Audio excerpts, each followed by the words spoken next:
Hello and welcome. We'd like to thank you for joining us today. And as well, we owe a special thanks to this very knowledgeable and esteemed panel who are joining us for a very timely and important topic.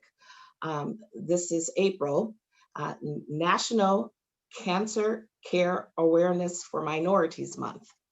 And as such, we've invited four physicians, oncologists, administrators, academicians to talk with us about the inequities and disparities in healthcare delivery, specifically cancer care.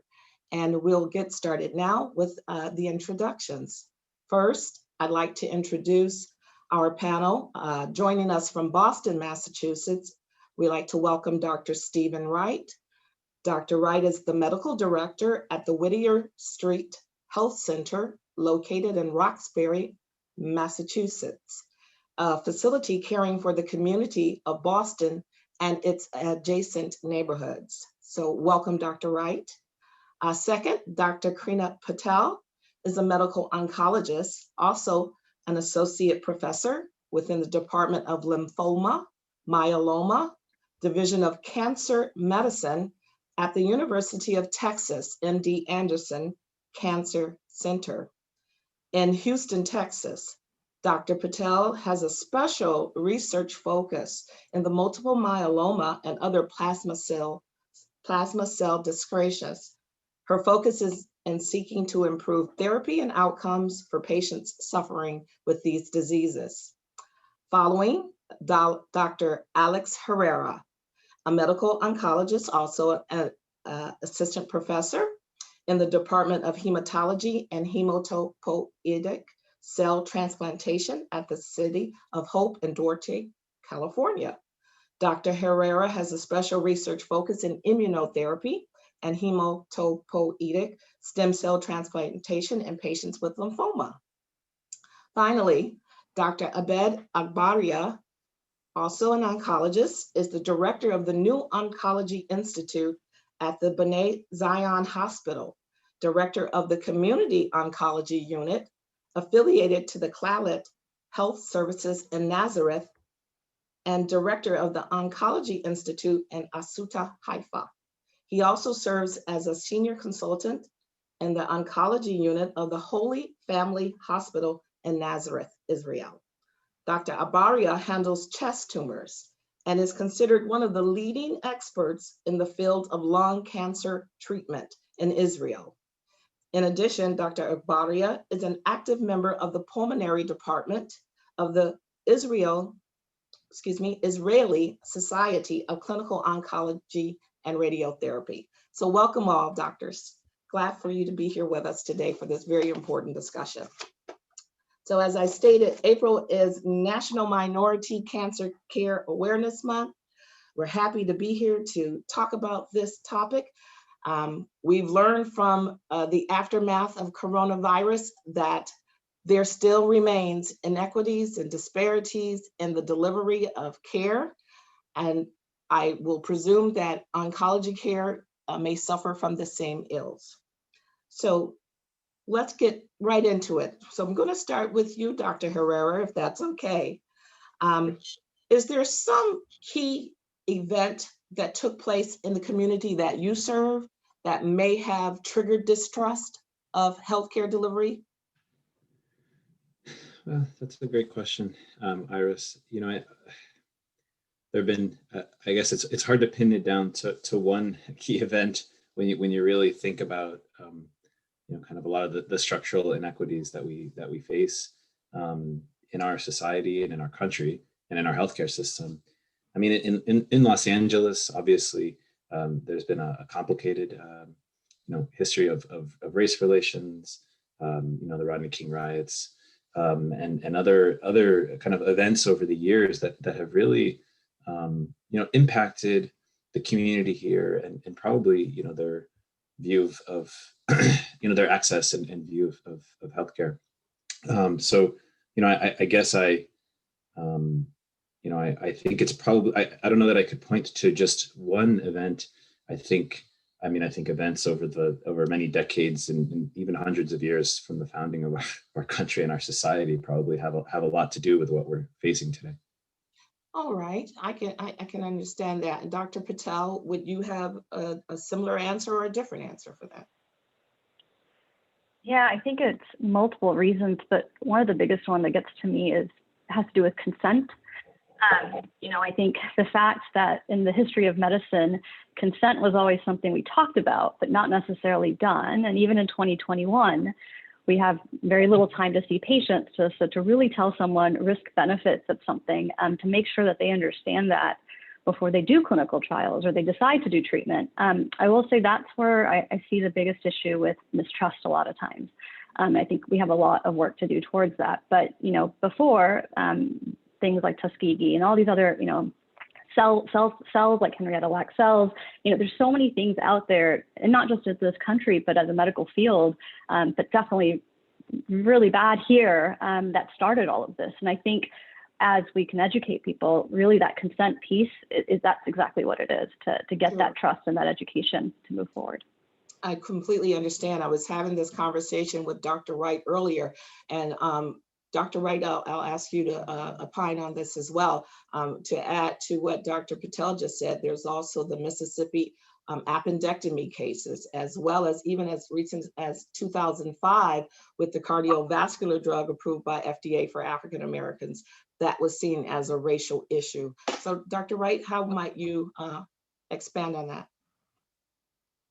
Well, absolutely, and thank you again for inviting us all, inviting me here. It is a huge issue, and things that have happened in the past, for example, the Tuskegee experiment, various sterilizations without consent, as Dr. Patel had mentioned, that happened years ago, and those types of things have been handed down to the next generation. So my grandparents were living during the time of the Tuskegee experiment, and they passed that message on to my mother and then on to me. So we always have in the back of our minds as minority patients that something didn't go quite right years ago, and we carry that forward with us wherever we go, whenever it comes time to being treated, having a procedure, going into the doctor's office for anything. So it's kind of already there.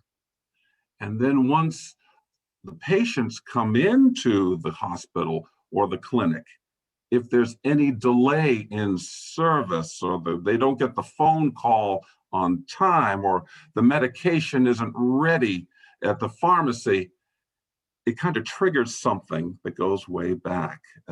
And several of my patients have mentioned that to me, that they're still skeptical about treatment, whether it's the vaccine for COVID-19, whether it's a surgical procedure. They're not really trusting completely. Yes, and we're seeing that play out now. Dr. Abaria, give us a global perspective on this question. What's happening in the communities you serve there in Israel? Yeah, first of all, thank you for your kind invitation for this really interesting and important topic. So just a few words, maybe a few sentences regarding the Arab minority inside Israel, which about 20% of Israel. We are talking about 1.8 million Arab citizens in Israel, which mostly living in the northern of the country, but about 300,000 people, they are living in the south in small villages. So actually we have also our unique or special characteristics as a minority, but I would also say that we have here in Israel for all the citizens the official health insurance that covers all the citizens in Israel. And I can also share with the respectful faculty also that the reimbursement here in Israel includes almost every drug that is an FDA approved. So actually, regarding accessibility to the drugs, if we are talking about cancer patients, there is a good accessibility for the drugs, for the official insurance here, and patient doesn't have to pay for these drugs. And I think the COVID-19 pandemic and the vaccination in Israel, we are the leading country. Meanwhile, in vaccinations, up to 66% of the population are already vaccinated or recovered from COVID-19. So we are normally here, we have some kind of normal life here in Israel, which is something weird in this situation once we see what's going around. So we have our specialties or uniqueness regarding the Arab minority here in Israel. I say about cultural issues. We can also discuss even about genetic issues, which are totally different than the Jewish Ashkenazi patients. So I will be happy to discuss also these issues with the other colleagues and to compare and to learn from each other, since we have already here some experience how to improve the awareness and the compliance for this minority, especially in the cancer patients awareness. And we have already very nice numbers. I mean, for awareness and for compliance for treatments based on some statistics comparing between Jewish and Arab minority. Thank you for that.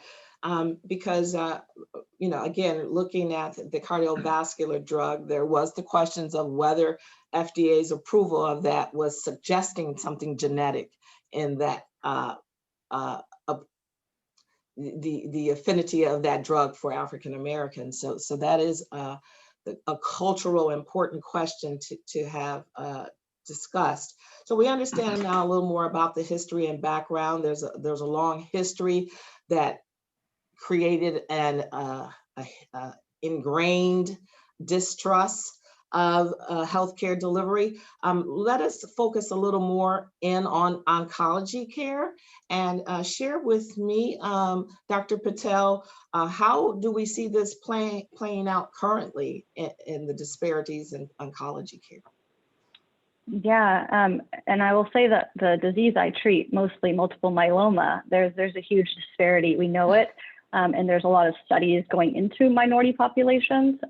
So in myeloma, the Black patients are actually 2 times more likely to get myeloma compared to a white patient, and Mexican American patients are 1.5 times more likely to get myeloma compared to a white patient. There are some biological disparities. We don't know so much about it. We're at the surface of figuring those things out. But the great news is that it's not that patients don't respond to therapy. When they get the therapies, they actually sometimes respond better in some studies, which is fantastic. But then you throw in access. And so if patients don't have access or they have distrust and they don't get to go on the treatments that are newer and are working really well and causing less side effects, well, then you don't get those patients to actually get those best outcomes. So, you know, like I said before, it is it's a complicated structure in terms of figuring out why these disparities occur. However, multiple people are doing research on this at the biological level, the genetic level. Is this something with ancestry and ethnicity as to why younger Black patients are getting both myeloma and the predisposing diseases like MGUS and smoldering? Why are we seeing that? Does it have to do with, other socioeconomic status as to why they can't get access, or is it more the distrust? And obesity is actually something that we are seeing linked with a lot of cancers. And, in general, minority patients tend to have more obesity. And why is that? And kind of going into that part of it as well. Yes, so had a conversation with some physicians offline to prepare for this. So Dr. Herrera, Dr. Wright, let's continue on this a little further, because I think education is a key here, access, payers. There needs to be more diversity in probably medical students and hiring into institutions and academia. How do you see this, Dr. Wright, being part of the solution? Well, Certainly, whatever we can do as clinicians to help decrease the barriers for our patients coming in to see us and accept our care is going to be more beneficial for them. So what do I mean? We certainly want to have a facility, an office that is welcoming for that patient. It certainly helps if when that patient comes in, he or she feels welcomed. Someone can speak the same language, or at least have services to speak the same language. The communication is key. If someone in the facility, or if there's staff in the facility that may look like the patient, that's also decreasing, lowering a barrier. That's getting more of a buy-in, more trust for that patient. And then if that patient is able to see his or her nurse or provider taking care of them, well, we've gone a long way if we can accomplish that. Absolutely. So, and that really ties into that trust issue. Trusting someone, the familiarity is going to help to reduce a lot of these barriers. Yeah, Dr. Herrera, can you expand upon that? Because I have to believe if the patients are seeing or being able to easily identify with their caregiver, there's going to improve some adherence and compliance in that relationship. What do you say? I mean, unquestionably, right? So when the providers, when a patient can connect with their provider, they,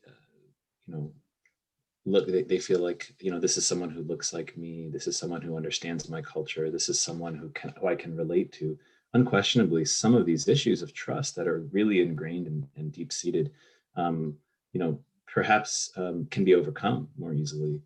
I am part of an effort in my professional society, the American Society of Hematology, where we have a program where we are really trying to address the disparity in the proportion of providers, of hematologists or medical oncologists who are of racial and kind of underrepresented racial and ethnic backgrounds. We have grant programs to try to foster the careers of young medical students, medical residents, hematology and medical oncology fellows, and even junior faculty, to try to really get them on this pathway of success in our field, so that we can have more hematologists and medical oncologists of color to really serve our communities better. I think also it's not necessarily just a matter of having providers who can relate and be ethnically and racially and similar to patients, but I think outreach is really important. And that, at our institution, we do a lot of outreach in the community. We have a whole kind of Mandarin language outreach program to a lot of Asian American communities in Los Angeles. We have a Spanish language materials and a lot of outreach that we do. We have a big kind of multi-ethnic market, kind of marketing and outreach campaign to try to really have the community feel welcome. When they're in, they're driving on the highway and they see a sign that says like, "Hey, come to City of Hope," and you have clearly there are providers who are of the same ethnic background as me. That I think that speaks a lot and may decrease those barriers to access and kind of create that welcoming environment that Dr. Wright mentioned. Sure, thank you. Dr. Baria, what's happening there? Yeah, actually, we are lucky here that we have a lot of medical staff here in Israel, which are from the Arab minority, especially doctors and nurses. So actually, once the patient meets someone who speaks the same language, who has the common culture also, so it's easier for him to accept what he says, what he asks him to do, especially cancer patients in the, let's say, in the late stages.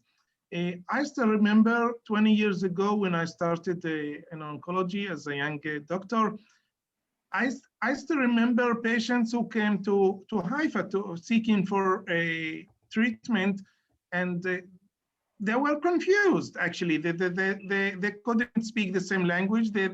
Even doctors, they couldn't even understand what do they need, what are their needs in this stage. So it is very important once you have a medical staff who are really treating the patients and they speak the same language, they have the same, let's say, a culture, so they can trust them, they can actually move forward with them. And we have a really very good experience, since we are lucky here, our minority, that we have a lot of doctors who are leading doctors here in Israel. And we have a very nice experience of improving the awareness, of improving the compliance of this population. I still remember when the patient 20 years ago, they didn't even mention the word cancer. They spoke about that illness because, it's something weird to talk about cancer. And today, 20 years later, because of the efforts of let's say, not only the Arab doctors really, but also other societies which we are working together. For example, the Cancer Society in Israel and the Galil Society for Health, we are working together to improve the awareness inside the Arab society. And today I'm proud to say that after 20 years, for example, the mammography a compliance, it's about 70% in each of in the Jewish and also in the Arab. 20 years ago, it was less than 40%. So improvement of 30% because of working together, because of speaking the same language and empowering the patient and taking them together and to understand their needs and their language. So I'm really happy and I'm really proud about these efforts. I think that's a very interesting perspective, because when you speak, Dr. Baria, of patients or a community not even wanting to say the word, I am very familiar with that, even coming from my own culture. They would say the C, like the C word, they didn't want to say it as if they're going to get it by saying it. Yeah. So that's very interesting. Dr.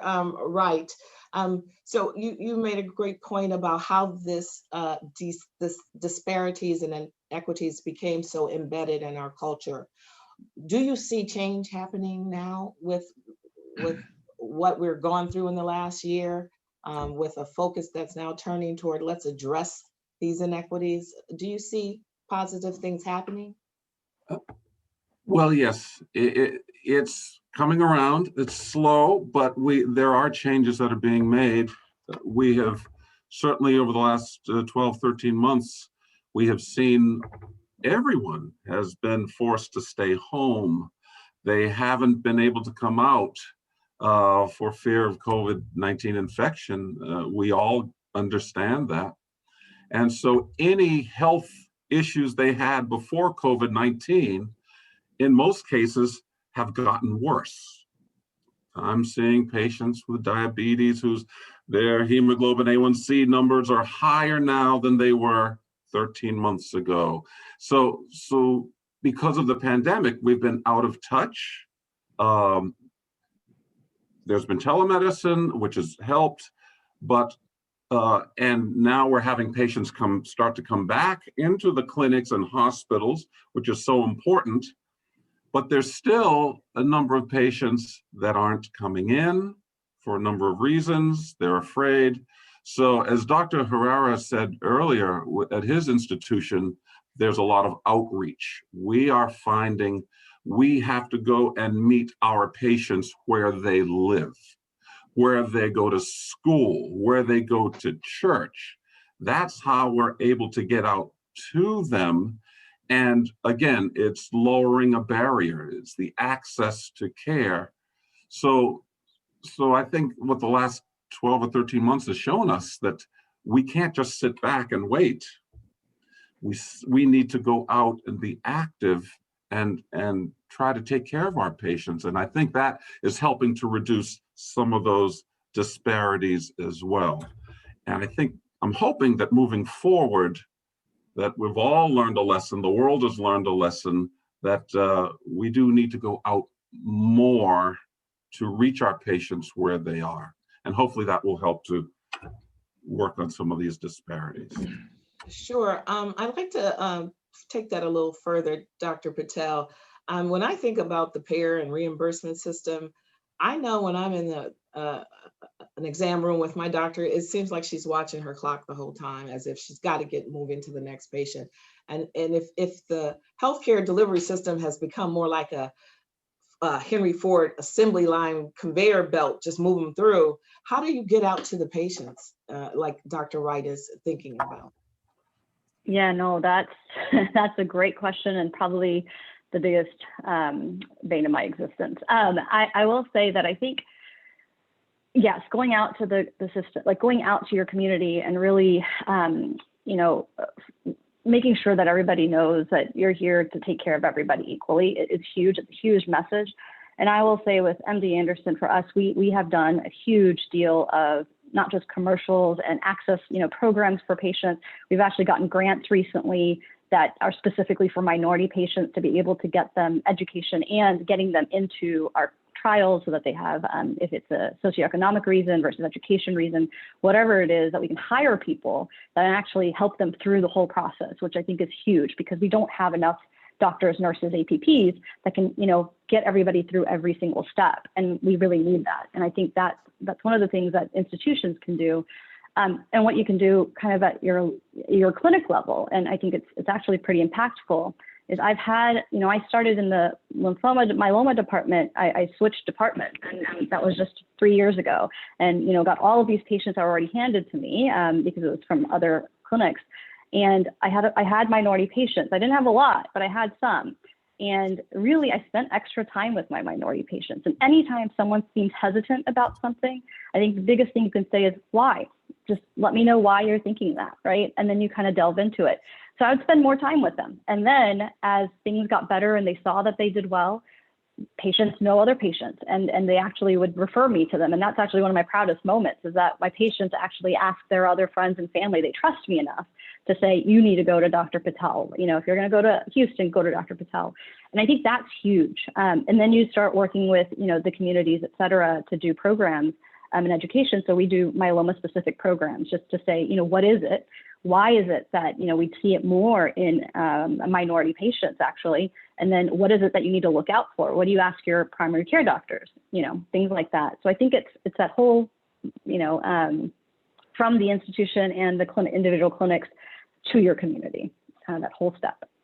There's a whole ecosystem that needs to be holding hands and integrated to create a trusted environment for good healthcare delivery. Dr. Herrera, you're thinking about some things?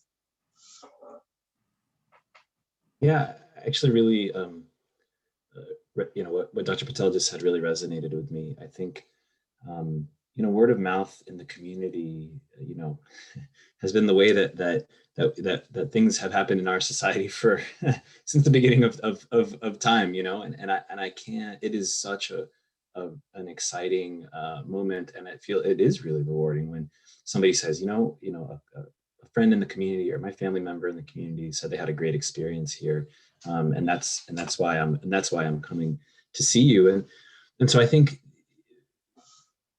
taking the time with each patient and making sure that they have a fantastic experience really matters. That communication in the community really does happen. I think some other things that I've been thinking about a lot lately.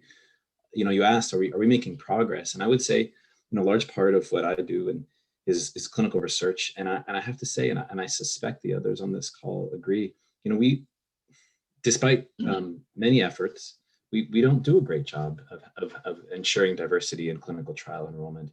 And I think all the events of the last few years have really increased people's awareness.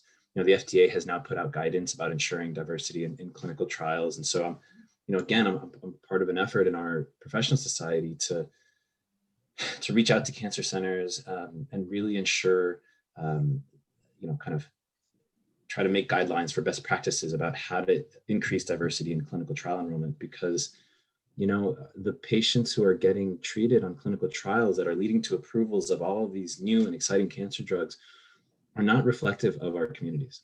And so, and there are kind of potentially, differences in toxicities and effectiveness. Maybe even some of these drugs are more effective in minorities, like Dr. Patel was saying. So it's so important to ensure that the patients that we're enrolling on clinical trials are reflective of our communities. Sure, and I would think, access to clinical trials in itself is probably faced with some inequities if there's transportation issues for those patients, or, missing work when they need to work, to bring home pay. Dr. Abaria, what are you seeing? Yeah, I think that access issues is extremely important. So 13 years ago, we have established a very unique community oncology unit in Nazareth, in the same environment of our patients inside Nazareth. So the access, we don't have any issues with the access, with transportation. Patients can receive the treatments with a very high quality treatments against cancer in their neighborhood. So we don't have any problems with access, with transportation, less anxiety for patients, less bureaucracy. And we have, as treating medical staff, we have also good communication with the community. We have good communication with the primary family doctors. So we discuss each case together, and we can access the case, we can access for each, we have a very good access for each patient. And we are also involved in clinical trials inside our society, unique clinical trials, for example, BRCA in Arab society, which is extremely a rare disease, a rare genetic alteration.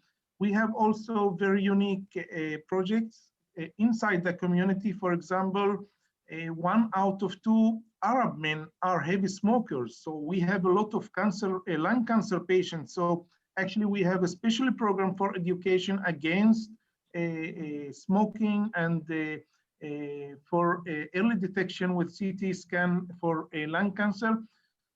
So actually we should go to our patients. We should access them. In most of the cases, the minorities, they don't have the right access to arrive to big hospitals to travel, and they have a very low socioeconomic situation. So we should go to them. We should go out, as Dr. Wright have mentioned. We should go out to our patients, and we should really, after the COVID-19, I think all of us, we have a good experience that we should reach our patients, since some of our patients, especially the minority with low socioeconomic status, they don't have a very good access for to arrive to our clinics or to big hospitals. So it's our responsibility, I think. That's a great point, and I'd like to follow on with you, those of you who are also professors. How open are your administrators at your universities to this switch, to this transformative change that we're looking for with disparities in cancer care? Are they really actively searching for change and how things are done? Dr. Herrera, you first. Yeah, I think I have seen,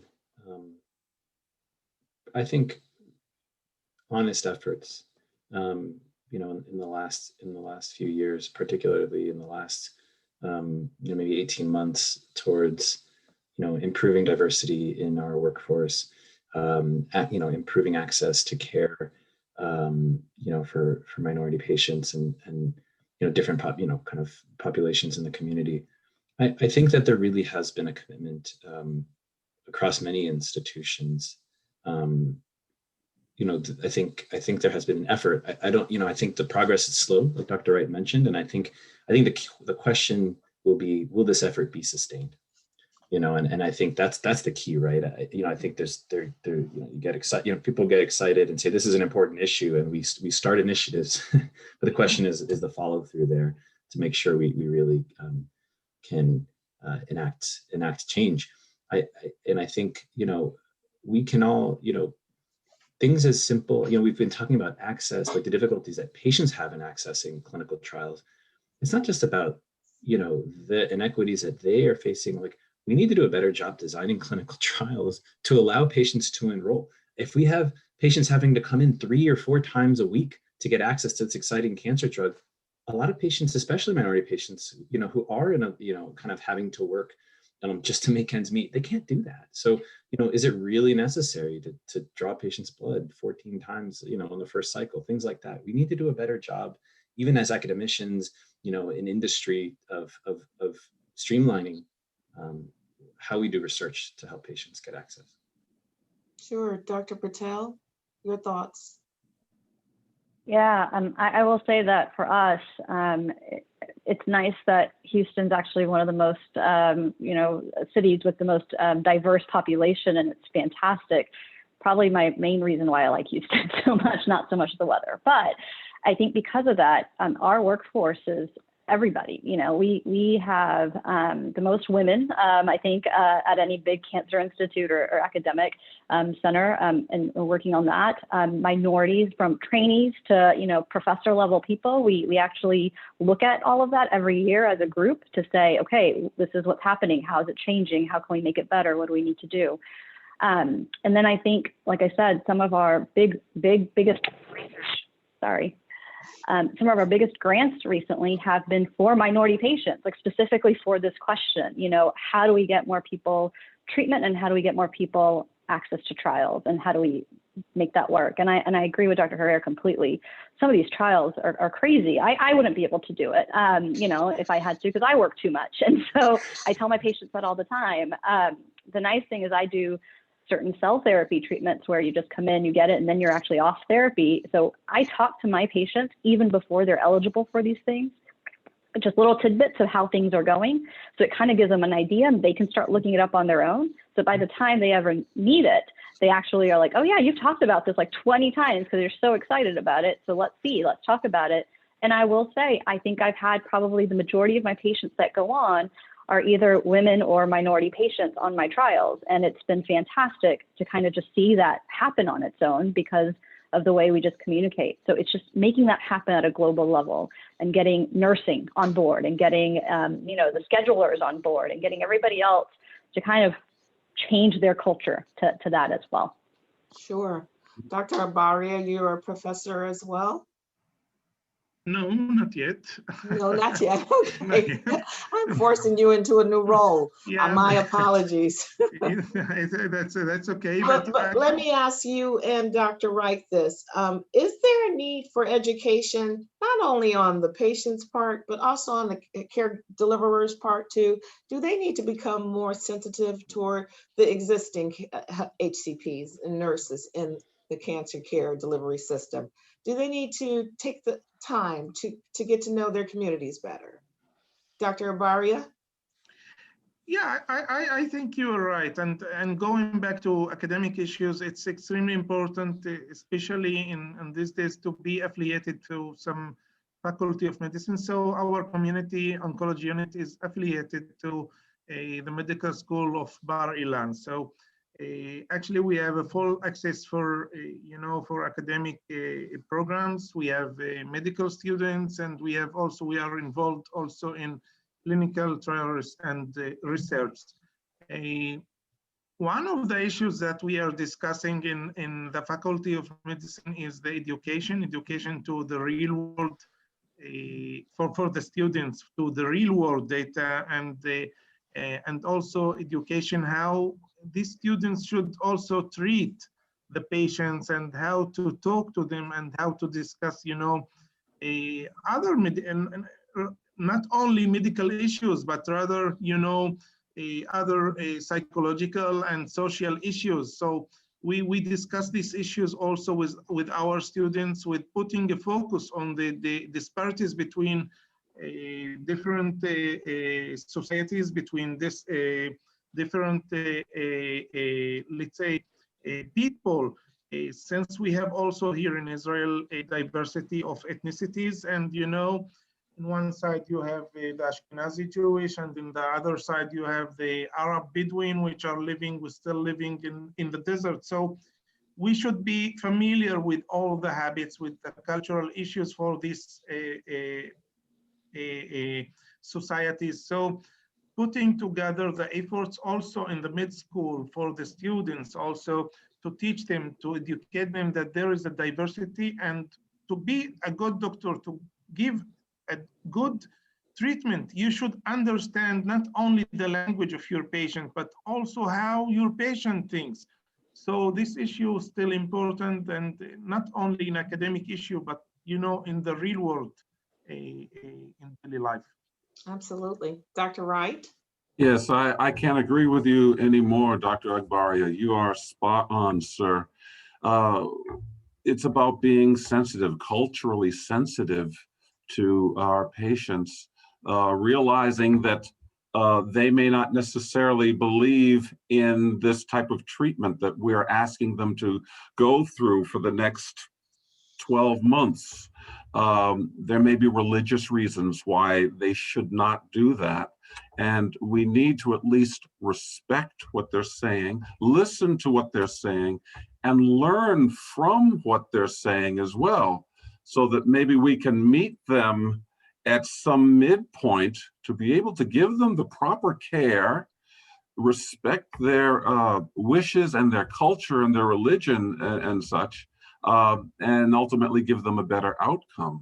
I think the days are over where we as clinicians would say, you've got to do this type of treatment, it's gonna do this, and that's it. Otherwise, I can't help you. Those days are over. I mean, now we're meeting people where they are, we're meeting them where they live, and we're learning about their cultures. If we don't know about it, we have to be open to the fact that there's more than one way to do a thing. And I think that's what we're seeing more in our clinicians and our staff now, that willingness to be open and to get that dialogue, get the discussion. And ultimately that is going to improve the connection, as Dr. Agbaria, you said, and Dr. Herrera, get that connection between you, the provider, and the patient. Great point. Dr. Wright, I'm going to stay with you. Is there some things you're doing there at the Whittier Street Center to move this forward?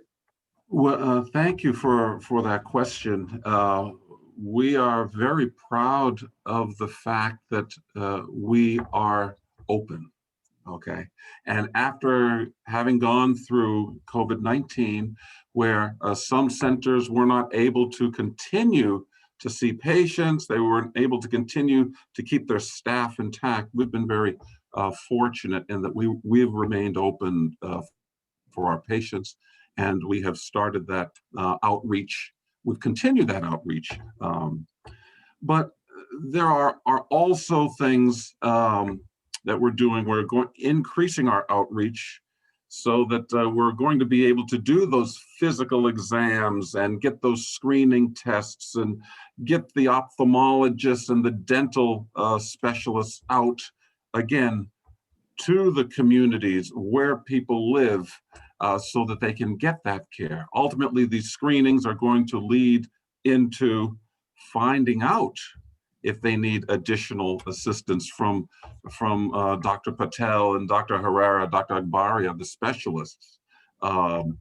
So we're very happy that we're able to go out and do that. We have, we continue to help our patients with housing assistance. We've got coordinators that will help with that.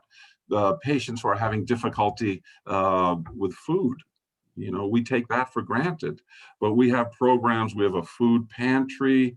We have programs where we can help them obtain the food that they need and the medications that they need.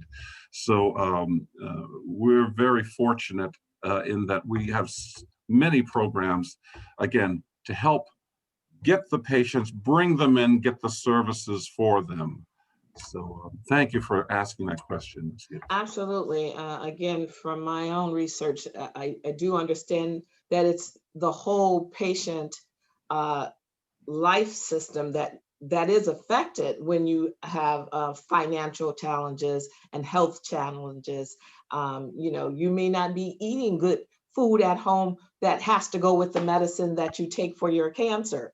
So it's a part of a whole patient approach that is needed. Dr. Herrera, what's happening at City of Hope that is helping create transformative change with cancer care delivery and access? Yeah, no, it's a great question. As I mentioned, we have these outreach efforts. We're really, building our community network. Like Dr. Akbaria said, and Dr. Wright alluded to, getting out into the community, having facilities in a patient's neighborhood where you can get kind of state-of-the-art cancer care. Is important when you can become, as an institution, kind of a fixture in the community, be present and reach out to patients. I think that helps build trust. So that's something that we have worked on. As I mentioned, we really have a big effort to building diversity in our clinical trial enrollment, and it's exciting. I'm proud that we've looked at this recently. I'm a lymphoma specialist, and we've looked in our division and how does the enrollment to our clinical trials reflect the diversity of our community. And you're always nervous to do those kinds of assessments, but I was so glad, that we really have done well. The racial and ethnic makeup of our clinical trial enrollment pretty much mirrored, LA County, and so that's really exciting. But that's not enough. We want to do better still, and so we have had a lot of efforts in that regard. I wanted to allude quickly to something that Dr. Wright said. I think, and we've been talking about trust. And we ask these patients to embark on these journeys with us. I'll be honest, sometimes I present a clinical trial, and because of all these issues that we've discussed, patients are like, I'm not ready for that. And I think we have to be okay with that too, right? So I say, that's okay. We're going to do, some other, standard therapy or whatever it is. I build their trust. If that doesn't end up being a successful treatment for them, over time, we've built a relationship, and then maybe they're open to hearing about clinical trial enrollment. So I think there's a lot of different ways to do this. We're always thinking, about trying to get the patients the best therapy right then, and that's important. And obviously that's a mission, but sometimes we have to be a little flexible about that. Sure. Yeah, Dr. Patel, can you add to that? Yeah, I think the trust is the biggest thing, and you have to do what the patient wants to do. It's not paternalistic medicine, right? That went out the window a while ago, and it should be completely out the window. There are patients that I think something's going to be subpar, but really they just want all oral therapy because they just can't come to get infusions. And I say, okay, you know what? Let's start with this, and you might be that patient that responds really well. And we made your life easier for you because you have to take care of your 3 grandkids. I get it. So we do it. We talk about risk benefit, alternative therapies, and then we sort of move through that journey. And I think the other part I was going to say is, for us, we really, patient-wise, we're doing a lot. We have a lot more to do, but at least we're starting that first few steps to really focus on our minority patients, which is the first thing, to recognize the problem and start, working on it. But I think the other part is really in terms of that culture I was saying with our staff and nurses and physicians and everybody, that 22,000 people that work with me.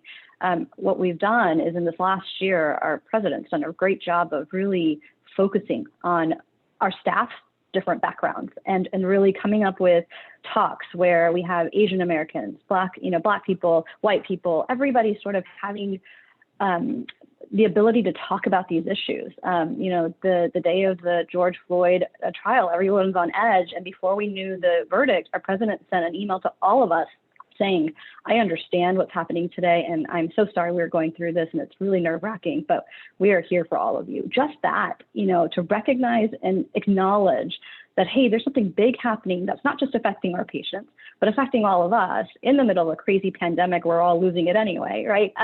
Just kind of connecting us again, putting us together. And I think those are big things that need to happen to make those changes so that both patients and people that are taking care of them sort of come together on that bridge. Absolutely. Dr. Abaria, did you want to add to that? If not, I have another question for you.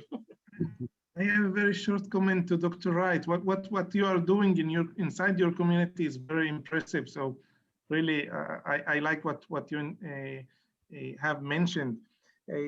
Here in Israel, we are lucky that our patients don't have to pay for their treatments and also for their drugs. And once the patient is diagnosed with cancer, so he has a national insurance that covers everything. So at least they don't have to have these financial issues, which extremely important, especially in the low socioeconomic communities. Wow, that's excellent, and a direction that this country needs to move in for sure. I guess we'll try again at some point to get there a little more. So this has all been very interesting. I just want to ask this question to each of you. So with what you've heard today from each of the physicians here, from each colleague and peer here, what will you do back at your centers of care and institutions to forward the activity? Dr. Herrera said it best. We can talk about this and it can be the subject of the moment, but what do we do to ensure continuity, that this continues to be addressed going forward to change the lives of patients in their communities that have been historically dealt a different hand, less. You know, I've heard of situations where, you know, poor, uneducated minorities got lesser treatments. Dr. Patel sort of, you know, talked to that. So how do we ensure equity in just the delivery of the same care to people? Dr. Wright, you want to start? Yes, well, thank you. Another great question too. We just have to continue these efforts that we're doing to move into the neighborhoods, to see our patients where they are. We're partnering with pastors and religious leaders in the community to help spread the word. Forums just like this, what we're doing now, making our community aware of what's going on and the fact that we are trying as hard as we can to reach them. And whatever we're doing, we just have to do more of it, make ourselves even more accessible and more available for our patients. It's very easy to say that. Executing that is another thing, but I'm going to walk away from this great forum that we had today and try even harder to reach out to my patients more and be more accessible for them. So thank you. Thank you. Dr. Herrera? Yeah, I really appreciate the conversation we've had today. You know, in my view, you know, when I go back to my, you know, kind of daily life at work, you know, my goal is to try to lead by example. I think that's the way to do our best to ensure continuity. You know, when we're able to have positions of leadership, if we're already in positions of leadership, really, you know, lead by example and make sure that these efforts continue and stay on the forefront of people's mind in what we do every day. Dr. Patel, how do we create accountability? Yep, and that's the part that I was going to mention is I think, yes, this is exactly, we need more of everything we're doing, but we need that quality check afterwards to make sure we're doing it, right? And so because I'm a researcher, my big thing is you have to look at outcomes and you know, that's what we're looking. We want these patients to get to their treatments, to get through everything. And then you have to say, are we getting to our end goal? Are more patients actually being treated? So in my case, we know Black myeloma patients don't get to transplant. Why? Why aren't they getting to transplant? So let's figure that out, get them to transplant because we know that actually helps patients do better, and then come back and look, are they now getting to transplant? You know, and if not, come back again. Why is it still happening? And then holding those places accountable for it. So, you know, I'll say insurance sometimes is a big deal, and that's one of the hardest ones that I have trouble working with. And you know, I'll write appeal letter after appeal letter, put studies in there. Sometimes it works, sometimes it doesn't. So that's something I think, you know, that's coming from the federal level that we really need to push towards and changes for that. But then when it comes to just not knowing about it or other things, I really think that that's where you put your resources in then, right? So it's really looking at what we're asking, the questions that we know already, making changes and then seeing if you're getting the outcome. If you're not, we're not doing it right. So come back and say, okay, what can we do differently, or what really is the problem, and move forward. Because it's like we said, it's multiple reasons why this is happening. So trying to figure out the biggest one, then the next one, then the next one. Dr. Barria, what will you take from today's discussions? Yeah, really, I was honored to have this discussion with this distinguished faculty. I have learned a lot, and I think this can be a good start for some kind of collaboration. This is new for me, minorities, to talk about minorities, but as a clinician, as a doctor who's treating cancer, really, it's very interesting to see other colleagues, how do they treat patients, what are the challenges that they do have. You know, each population has its own specificity, let's say, and uniqueness. So it's really, I have learned a lot from our colleagues, and I would be more than happy to have the context later on, maybe to have a group today with these Zoom meetings. We can meet whenever we want. We don't have to have a transatlantic flights or something like that. So maybe we can start or begin some group, some working group, and maybe within 1, 2, 3 years, we have some insights about how to improve the treatment in the different minorities, not only the Arab minority or the Afro-Americans in the States, but you know, everywhere today we have minorities, they have their uniqueness. So I really am thankful for this opportunity, and I was very happy to meet all the faculty and also meeting you, Iris. Well, Carriel Firm will see how we can facilitate that dream of yours. Thank you. Agbaria, sure. So what I'll say in starting our close is that we've discussed, you know, what we thought are historical root causes of the inequities and disparities, and how that could have gotten ingrained in our culture, because it's actually passed down, right? It becomes an oral history of what happened to some folks when there was no consent for certain processes and systems that misappropriated, you know, cell lines or sterilized people unknowingly. But so what I think I can say is, we have said, be proactive at your institutions in diversity, in the makeup of medical school classes, in the hiring of healthcare professionals that look like the community that is being served and that speaks their common language and have cultural identification with each other. And this will help in the wellness of lives and communities. And I think it's about trusted messages, trusted messengers, trusted modes of access, trusted medicines, and then trusted means of payment for the caregivers. We need all of that. And so the power of one, I believe in the power of one. One voice can make a difference in your facilities, and you can be that leading voice. Those of you here on the call today, of course, our esteemed panelists, thank you all so very much. As the words of my founder, Dr. Shak, cancer doesn't wait. So we need to be intentional and directed in transformative change for all. Thank you for joining us for this, and I hope to see you in the future at another Karyotalk Talk. Take care. Thank you all. Thank you. Thank you.